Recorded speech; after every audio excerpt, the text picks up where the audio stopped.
Hey guys, into the end here, back with another update or a update for the Deadly Divining Rod deck that I have recently posted a bunch of videos for. Now, even in the videos itself, I think I may have briefly mentioned that there are different directions you can take the deck. And since then, I've played a lot more games, and as you can see from my rank, I am very close to climbing into Masters with this deck. This deck's win rate has been slightly above average. I wouldn't say amazing. It's a bit of a dog to aggro, but it does have a very solid late game against almost all mid-range and late game decks. I would say it's favored against almost every late game deck there is.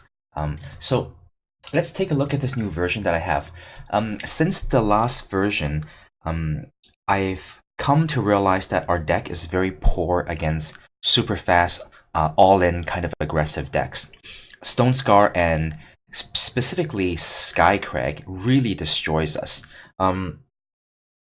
And I'm not sure what the perfect solution is. I've toyed around with many different versions. I've tried to put in more removal spells in the early game. I've tried to put in Plague as a board sweeper against tokens. None of those cards were amazing. So what I've finally come down to is this version here, and it is basically a much more unit heavy deck. 33 units in fact, and it runs Xenan Obelisk. So this deck is a lot more aggressive, and it has a lot of ways to use these really small 1/3, 1/1, 3/2 kind of units that are in the deck, allowing them to do some damage in the mid to late game because of the Xenan Obelisk. And the unit, of course, doubly serves as blockers. Sometimes they trade, sometimes they chump block, so it slows down opposing aggressive decks, and I find that that has helped a lot again as well. Even against Stone Scar and Skycrag, it helped slow them down. You still can't beat their nut draws, but you have a good chance against their medium draws. So whereas before you have almost no chance against those fast decks, now you have a good chance if their draws are slightly below average, and if your draws are slightly above average, or at least you're drawing the cheaper half of your deck, then you have a good chance of winning those games. So it's significantly improved that matchup there, and it hasn't weakened us against the mid-range and late game decks, because our late game staying power is, I would say, even better than the previous version. So let's take a look at some of the notable changes. We'll start from the high-end side, because as you can see, our curve is looking a lot better than the last version. In the previous version, our 4 and 5s are very heavy here, very high 4/5 drops, and much lower 1/2 drops. And basically, we've shaved a lot of 5 and 4 power cards, and we just lumped it into the 2-drop slot, which made the curve a lot better. And this is one of the reasons why we're a lot better against the earlier decks as well, because we have a lot more combinations of things we can draw in the early game that will help us survive the early game. So the 4 Lumen Defender was taken out. I know that the life gain from the Lumen Defender is very good against aggressive decks, but it is too slow. I think by turn 5, often the Lumen Defender isn't enough to keep you alive. And also, because this deck has gone a little bit more aggressive, and we have a lot more units that has a power, and we added Xenan Obelisk to boost their offensive capabilities. I don't really want a 1/5 on turn 5. It just doesn't do anything on the offense. So they were replaced. Most notably, I added in 2 copies of Mystic Ascendant, and this card, this deck does sometimes flood out very badly, and this card really helps you come back from a flooding situation. And notably, we cut down on the amount of removal in the deck. We completely remove all the banishes. We've removed Death Strike, 2 copies of Death Strike. And the reason for the lack of removal spell in this deck is that I've noticed that the removal spells aren't actually that useful in many cases, because almost every single one of your units has Deadly, and because they have Deadly, they'll trade with pretty much any unit your opponent has. So you don't the removal spells aren't quite as important, because normally when you have a deck that you draw a top deck like a 2-drop, like I say a Rakano Outlaw, and you play it, and your opponent's attacking you with a Sandstorm Titan, well, you desperately need a removal spell to get rid of the Sandstorm Titan. because you can't block it with your Recana Outlaw, and you can't attack into it with the Outlaw. But with this deck, that's never an issue. Your opponent's basically never attacking you on the ground anyway, because any one of your random units you have sitting around can trade with their best unit. So you don't actually need the removal spells that much. The only reason why we even have removal spells in this deck is because there are some creatures out there that doesn't have to attack and is very powerful. And there's also one or two creatures that you can't deal with, notably things with very high power attack and quick draw, and also Cerso, which you can't fight with any of your units. So you kind of do need some ways to deal with those specific units, but they don't happen very often. And also, there are some units that does a lot of work without attacking you. For example, Seraph is one of those units. They'll just hang back with a Seraph into the hit 8 power, and then you're gonna have some trouble dealing with this non-stop stream of units coming in. So because of that, we have 2 Death Strike and we have 2 Varus Choice.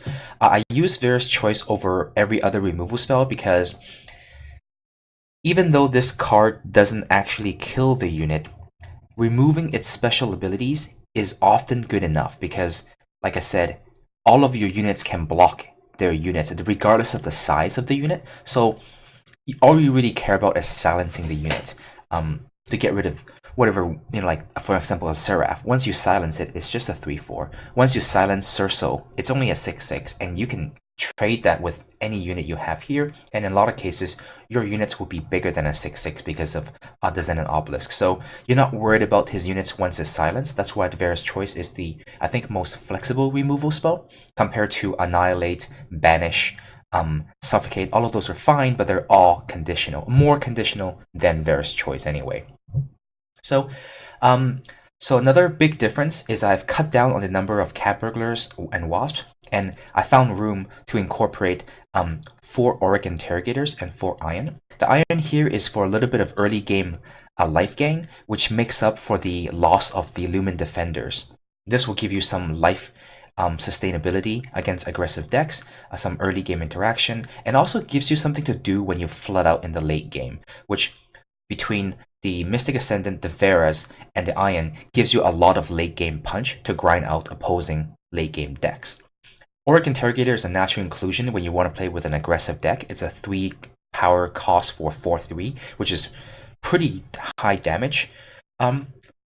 And then with the Xenan Obelisk, of course, this draws you a card every turn, so this gives you a lot more card draw and late game sustainability as well. So this deck is, because of the inclusion of these new cards like Mystic Ascendant and Interrogator and Iron, this deck has gained a lot of late game power.